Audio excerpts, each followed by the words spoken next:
অবস্থান কেউ থাকলে তাকে শুভেচ্ছা। তো আজকে অত্যন্ত ফ্রুটফুল অধিবেশন হয়েছে বলে আমার মনে হয়। এই গোবিন্দগঞ্জকে উন্নয়নের দিক থেকে একটা সমৃদ্ধ উপজেলায় পরিণত করার জন্য আমাদের চেষ্টা করছি।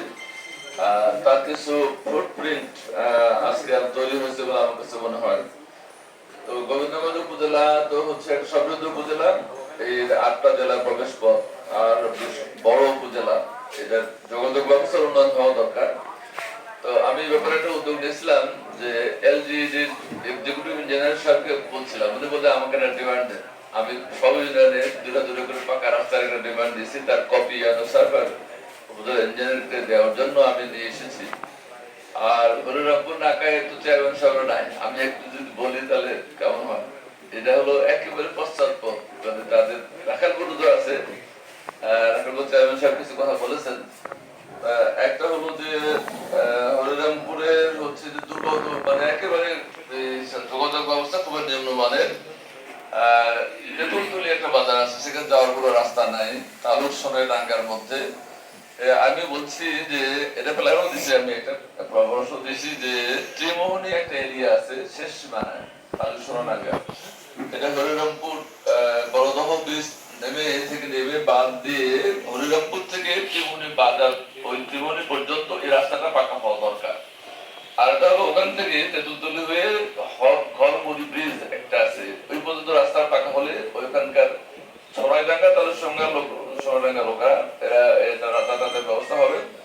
আর আরেকটা প্রস্তাব আমি দিচ্ছি, একটা দিতে চাই, এটা হলো শিবের বাজার থেকে জাদুর বাজার, এটা খুব খারাপ রাস্তা, এই দুটো পাকা রাস্তার কথা বলেছি। আর এরপরে নাকাইহাটে বড়ধর নতুন ব্রিজ থেকে নতুন বাজার থেকে তালুকানপুর থেকে মথুরা বাজার, এটা রাস্তাই নাই, একেবারে ভেঙে চূড়াচূর্ণ হয়ে গেছে। আমি বলছিলাম যে এই রাস্তাটা করে দেবো, বলতে আমাদের রাস্তা করার কাঁচা রাস্তা করার ব্যবস্থা নেই। ইএনও সাহেবরা উপজেলা থেকে দিতে পারেন যে এই টিআর গাভিখা দিয়ে রাস্তা করে দিলে আমরা পরে পাকা করে দেবো। এটা হচ্ছে যে বড়ধর নতুন বাজার থেকে মথুরা পর্যন্ত, সীমন্তলি বাজার হয়ে মথুরা পর্যন্ত এই রাস্তাটা ভালো পাকা হওয়া দরকার, তাহলে হরিরামপুর থেকে নাই তালুকানপুর ঢোকা যাবে। আর একটা হচ্ছে যে পাকুড়ের ভিটা, পাকুড়ের ভিটা থেকে পগলের রাস্তা, পগলের রাস্তা হলো আমার পাশের গ্রাম, পূর্ব বগল পশ্চিম বগল আছে, সেখানে যাওয়ার কোনো আসলে রাস্তাই নাই, যাওয়া যায় না। এই রাস্তাগুলো বেশি গুরুত্ব দেওয়া দরকার। আর একটা রাস্তা আমি ভুলে গেছি, শীতল গ্রাম হয়ে মানে ভিতরে যে এই রাস্তা কাতারাতে দিতে পারলাম না, সেখানে লোকরা টাকা তুলতেছে, আমি মনে কয়েক হাজার টাকা দিচ্ছি, দিয়ে বলে ঠিক আছে আপনারা রিপেয়ার করেন। এরপর রাখাল বুঝে এরকম রাস্তা আছে, আমি 17টা ইউনিয়ন আরেক বেশি বড় রাস্তা ডিসি প্ল্যান দিয়েছি এলজিইডির কাছে, চিফ ইঞ্জিনিয়ার। আর একটা হচ্ছে যে পৌরসভার বিষয়টা, যে যাই বুঝো উপজেলায় ঢুকলে পারে গাড়ি টাড়ি দিয়ে ঢুকতে পারবো যায়, কিন্তু পৌরসভায় হলো গাড়ি গেলে এবার মনে হয় রিক্সাও চলবে না। যেমন হিরক রোড, হিরক রোডটা এমন অবস্থা, ওখানে যদি ক্লিনিক আছে, যদি ঢুকতে যায় তাহলে পানির মধ্যে ঢুকতে হয়। আচ্ছা, তারপর রোড একটা আছে যেখানে ডায়াবেটিস যেটা বিল্ডিং আছে, সেই রাস্তা এবারে বাকিগুলো তো যাও এই রাস্তা বেশ উদ্যোগ নিয়েছেন, এটা মনে হবে। কিন্তু পৌরসভাতে আমাকে দুঃখ লাগে যে পৌরসভা এতদিন আগে ফার্স্ট পৌরসভা আপনাদের কি উন্নয়ন হলো যে আমরা পৌরসভা ঢুকতে পারি না, এগুলো আমাদের ইএনও সাহেব তো মানে আরো ব্যবস্থা নেবেন।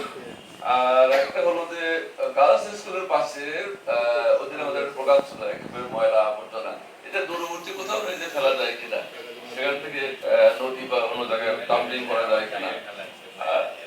স্কুলের বেঞ্চের কথা আছে, এখন কিছু স্কুলে গেছি, একটা হলো Lontola girls school, Lontola girls স্কুলের সামনে এমন গর্তের মধ্যে রাস্তা, নির্দিষ্ট জায়গায় যদি বৃষ্টি হয় রাস্তা, ওই রাস্তা বন্ধ হয়ে যায়। এই রাস্তাটা যদি কিছু টাকা দিয়ে ওই রাস্তাটাতে একটু উচ্চ করা যায়, কাঁচা রাস্তা, তাহলে হ্যাঁ হ্যাঁ